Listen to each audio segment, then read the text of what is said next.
Hi hello YouTube family. ఈరోజు మా ఇంట్లో ఈ స్పెషల్ ఏమిటండో చూసేస్తుండండి. వచ్చేంటి ఇంకా వీడియో స్టార్ట్ చేసేస్తున్నా.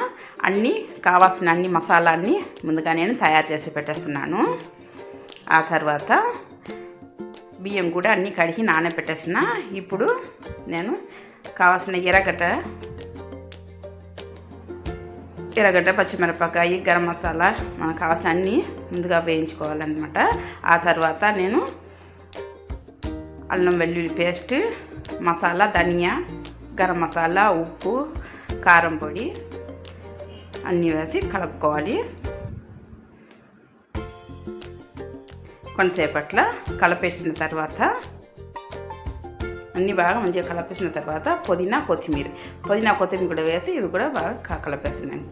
ఆ తర్వాత కావాల్సిన టమాటా కూడా వేసుకొని కోసుకుంటే పక్కన టమాటా ముక్కలు కూడా వేసి అది కూడా బాగా మక్కిన దాకా కలిపేసిన తర్వాత ఇప్పుడు మనకు కావాల్సిన నీళ్ళు వేసుకోవాల్సింది.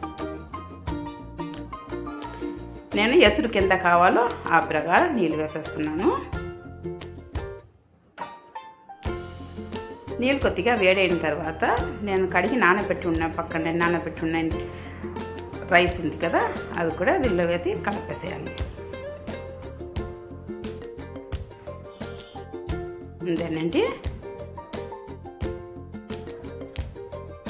ఇదేనండి సింపుల్గా బగారా రైస్ అయిపోయింది. ఇప్పుడు గోంగూర చేస్తున్నాను. గోంగూర కోసం రెండు ఎర్రగడ్డ తీసుకొని అది కూడా బాగా వేయించుకున్న తర్వాత అల్లం వెల్లుల్లి పేస్ట్, పచ్చిమిరపకాయ, టమాటా, కావాల్సిన ఉప్పు, కొద్దిగా కొత్తిమీర కూడా వేసినాను. అన్నీ వేసి బాగా మక్కిన దాకా కలుపుకోవాలన్నమాట. బాగా ఉడికినిచ్చిన తర్వాత మనం కావాల్సిన గోంగూర కట్ట 2 కట్టలు తీసుకున్నా.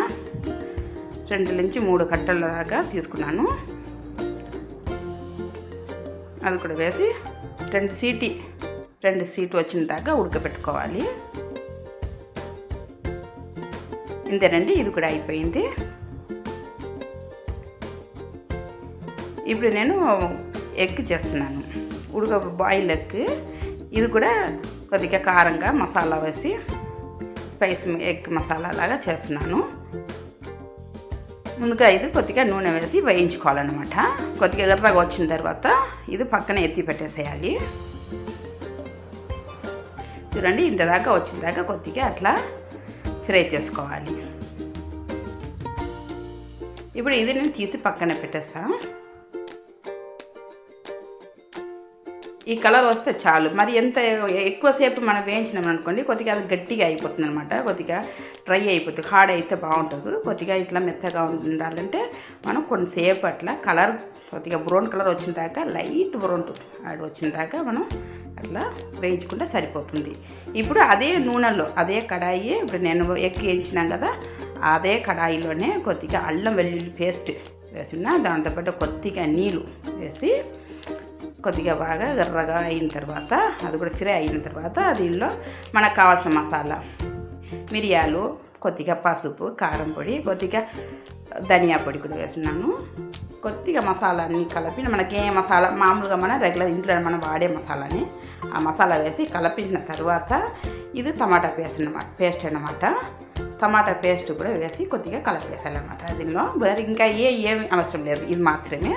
చాలా బాగుంటుందండి ఇట్లా చేసి చూడండి, చాలా రుచిగా ఉంటుందన్నమాట. దాంతోపాటే కొద్దిగా నీళ్ళు కూడా కలుపుకొని ఆ మసాలా మాడిపోకుండా ఆ నీళ్ళు కూడా కొద్దిగా కలుపుకొని కావాల్సిన ఉప్పు కూడా వేసుకోవాలి. కొద్దిగా చూసుకొని కావాల్సిన ఉప్పు కూడా వేసుకొని, ఒకవేళ తక్కువ ఉంటే మళ్ళీ ఉప్పు వేసి ఈ మసాలాలనే కలిపేసేయాలి.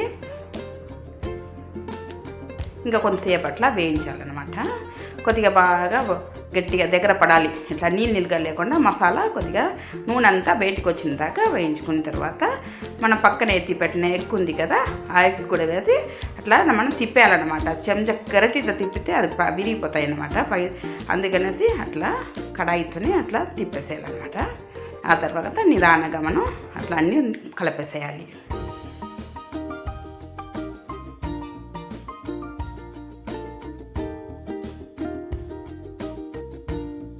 కొంతసేపు అట్లా మొత్తం మసాలా అన్నీ డ్రై అయిపోయిన దాకా కొంతసేపు అట్లా వేయించుకోవాలన్నమాట. ఇంతేనండి, పులావ్ కూడా అయిపోయింది చూడండి. రైస్ కూడా బాగా దమ్ వచ్చేసింది. వీడియో లైక్ సబ్స్క్రైబ్ చేసుకోండి.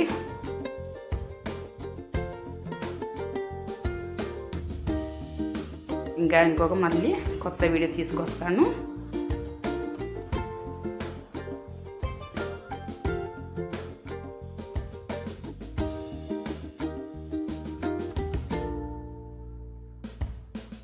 ఇంతేనండి ఈరోజు మా ఇంటికి స్పెషల్.